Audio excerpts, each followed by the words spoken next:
నమస్తే వెన్నెల న్యూస్ టీవీకి స్వాగతం। ఈ రోజు మనం ధర్మవరం పట్టణంలో ఉన్నాం। ధర్మవరం పట్టణంలో ఇప్పుడే మనం ఈ ప్రధాన రోడ్డులో సుదర్శన్ టాకీస్ రోడ్డు ఇటు కళాజ్యోతికి వెళ్లే రోడ్లో ఒక సంచార జాతికి చెందినటువంటి రత్నమ్మ అనే ఒక మహిళ చాలా అద్భుతంగా ఈ మృదంగాన్ని ఇటు వాయిస్తూ ఇట గంగమ్మ తల్లిని ముందర పెట్టుకొని ప్రతి షాపు దగ్గరికి వచ్చి అందరినీ కూడా జీవనోపాధి కింద వాళ్ళను ఆమె అడుగుతూ ఉంది। మరి ఆమె ఎందుకు వచ్చింది, ఎప్పటి నుంచి వచ్చిందో ఈ విషయాలన్నీ తెలుసుకుందాం। అమ్మా మీ పేరు? నా పేరు రత్నమ్మ।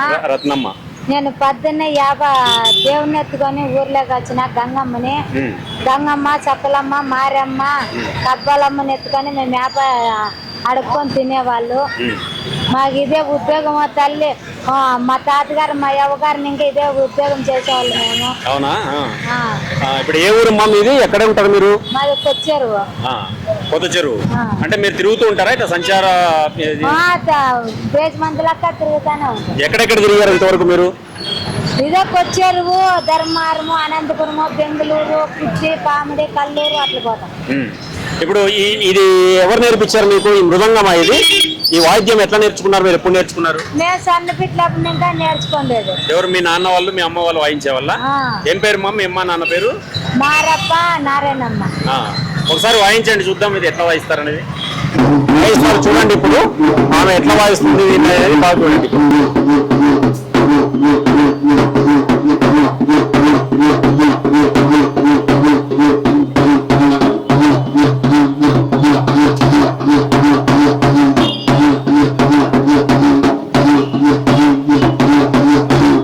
అమ్మ, ఇప్పుడు ఈ గంగమ్మ తల్లిని తీసుకొని ఇక్కడ పెట్టారు, అసలు ఈ గంగమ్మ తల్లికి మీకు ఏంటి అసలు? మీరు అంటే అమ్మవారిని మీరు పూజిస్తారా ఏంటి?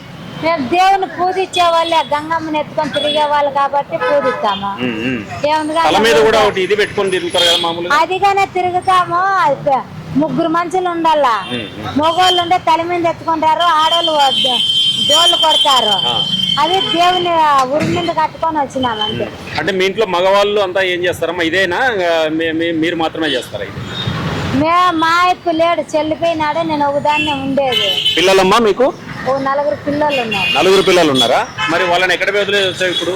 వాళ్ళు చదువుకుంటున్నారు। స్కూల్లో ఉన్నారా? ఇప్పుడు మిమ్మల్ని ఎట్లా మీరు ఇదే దీని మీద ఆధారపడి జీవిస్తున్నారా? మీకు చూసుకునే వాళ్ళు ఎవరు లేరు? మేము వ్యాపారాలు పోతాము, వ్యాపారాలు లేకున్నాడు దేవుని ఎత్తుకొని తిరుగుకుంటాము। అంటే మీకు గవర్నమెంట్ నుంచి కానీ ఏమన్నా ఈ ఆధార్ కార్డు ఇవేది బియ్యం కార్డులు తర్వాత ఇవన్నీ ఉన్నాయా? మీకు ఏమన్నా గవర్నమెంట్ ఇచ్చిందా?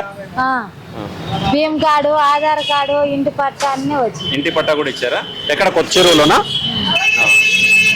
మీరు ఆ పనులన్నీ చేసుకుంటూ మధ్య మధ్యలో ఈ పని చేస్తుంటారు? మధ్య ఏమి లేదు, పూర్వకారం ఇంకా ఇదే మాకు ఇదే ఒకటే దేవుని ఎత్తుకొని తిరిగేది। పాటలు ఏమైనా పాడతారమ్మా మీరు? ఈ గంగమ్మ తల్లికి సంబంధించి ఏదైనా పాట పాడండి। గంగమ్మ వాయించుకుంటూ పాడండి, ఏదో మామూలుగా పాడండి, పర్లేదు। మీకు వచ్చిందే పాడండి, పర్లేదు।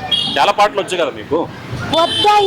పాడేది ఒకటి పాడమ్మా, పర్వాలేదు। ఒకటి ఏడైనా కానీ పాడాల్సిందే కదా, పాడండి। మీది ఆ వృత్తి కదా మీది, పాడండి, మంచి పాట పాడండి। దేవుని ఎత్తుకొని మేము ఊరికే తిరుగుతాము, మాకు రావు పాటలు। పాటలు మామూలుగా పాడరా మీరు? రావు, నేర్చుకోలేదు। పోనీ గంగమ్మ తల్లి గురించి ఏం చెప్తారు పోయినప్పుడు? చెప్పండి, షాప్ దగ్గర పోయినప్పుడు ఏం చెప్పలే, ఊరికే దేవుని అతకు పోతాము, డోలు కొడతాము, దేవుని ధర్మి అన్న అంటాం అంతే, అంతేనా? ఇంకేం అనేది। మీకు వృత్తిపరంగా పాటలు ఇట్లా ఏమి నేర్చుకోలేదా? మేము నేర్పించింది మా అమ్మ వాళ్ళు। అవునా?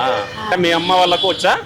వాళ్ళకి వస్తాయి, వాళ్ళు తిరగలేదు, ఇప్పుడు వాళ్ళు ముసలాళ్ళు అయిపోయినారు కదా।